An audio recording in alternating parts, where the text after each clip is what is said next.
नमस्कार दोस्तों। आज हम भगवान गणेश के बारे में बात करेंगे। ज्योतिष में भगवान गणेश को केतु का देवता माना जाता है और जो भी संसार के साधन हैं, उनके स्वामी श्री गणेश जी हैं।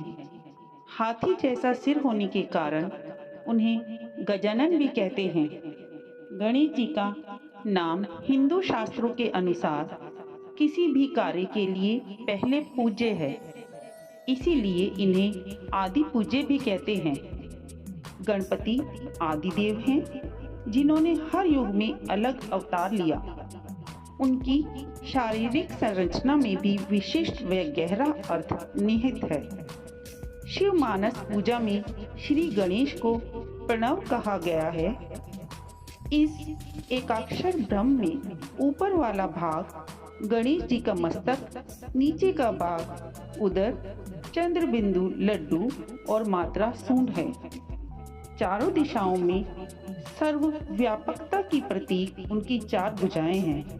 वे लंबोदर हैं, क्योंकि समस्त चराचर सृष्टि उनके उदर में विचरती हैं। बड़े कान, अधिक गाय शक्ति व छोटी पैनी आंखें सूक्ष्म तीक्ष्ण दृष्टि की सूचक हैं। उनकी लंबी नाक, जिसे हम सूंड बोलते हैं, महाबुद्धित्व का प्रतीक है। दोस्तों, हिंदू कैलेंडर के अनुसार हर महीने में 2 चतुर्थी तिथि आती हैं, लेकिन भाद्रपद माह के शुक्ल पक्ष की चतुर्थी बहुत ही खास मानी जाती है। इस तिथि पर ही भगवान गणेश जी का जन्म हुआ था, इसीलिए सभी चतुर्थी में यह सबसे प्रमुख होती है। भाद्रपद माह की चतुर्थी तिथि पर शुभ मुहूर्त में घर में गणपति की मूर्ति स्थापित की जाती। दोस्तों, जैसा कि आप सभी जानते हैं, गणेश जी को जन्म न देते हुए माता पार्वती ने उनके शरीर की रचना की। उस समय उनका मुख सामान्य था।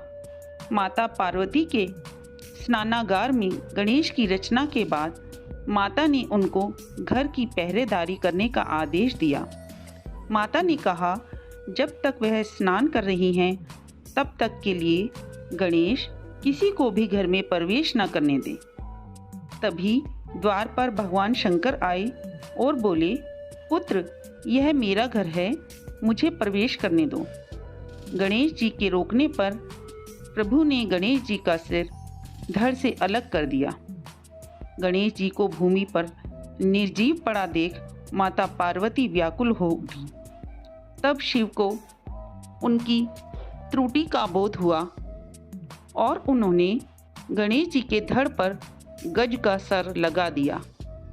उनको प्रथम पूज्य का वरदान मिला, इसीलिए सर्वप्रथम गणेश जी की पूजा होती है।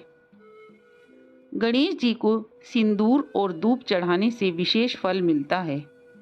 इसके अतिरिक्त उन्हें गुड़ के मोदक और बूंदी के लड्डू, शमी वृक्ष के पत्ते तथा सुपारी भी प्रिय है।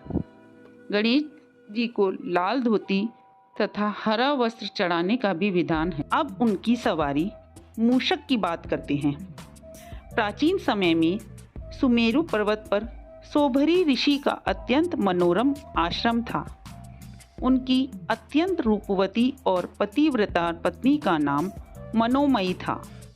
एक दिन ऋषि लकड़ी के लिए वन में गए और मनोमयी गृह कार्य में लग गई। उसी समय एक दुष्ट कोंच नामक गंधर्व वहां आया और उसने अनुपम लावण्यवती मनोमयी को देखा तो व्याकुल हो उठा।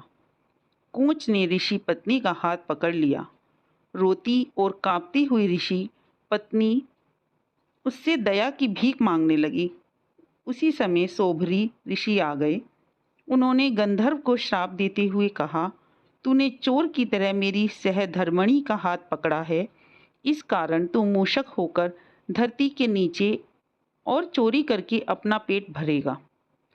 कांपते हुए गंधर्व ने मुनि से प्रार्थना की, दयालु मुनि, अविवेक के कारण मैंने आपकी पत्नी के हाथ का स्पर्श किया था, मुझे क्षमा कर दें।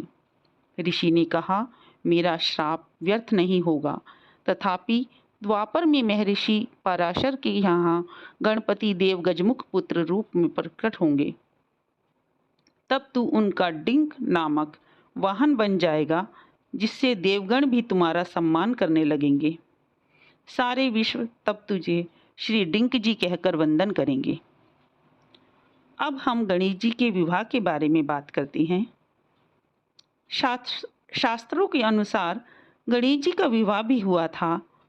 उनकी 2 पत्नियां हैं, जिनका नाम रिद्धि और सिद्धि है, तथा इनसे गणेश जी को 2 पुत्र और 1 पुत्री हैं, जिनका नाम शुभ और लाभ बताया जाता है।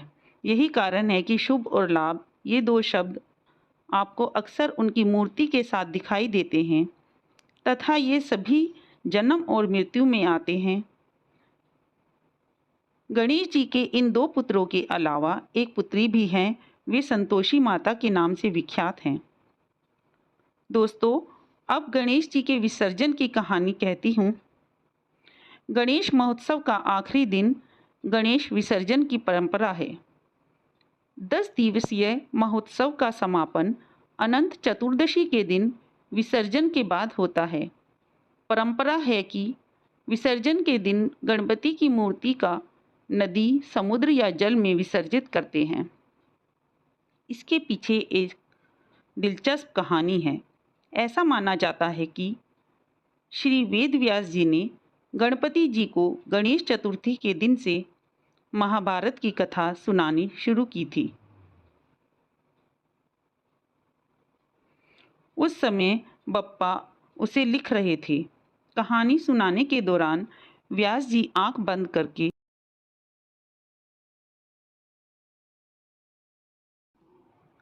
गणेश जी को लगातार 10 दिनों तक कथा सुनाते रहे और गणेश जी लिखते गए।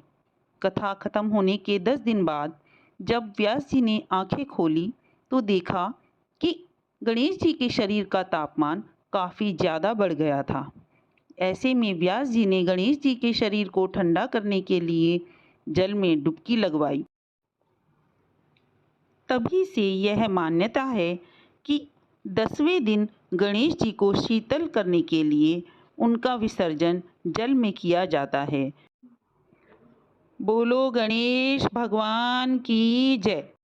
वीडियो में अंत तक बनी रहने के लिए आपका बहुत बहुत धन्यवाद।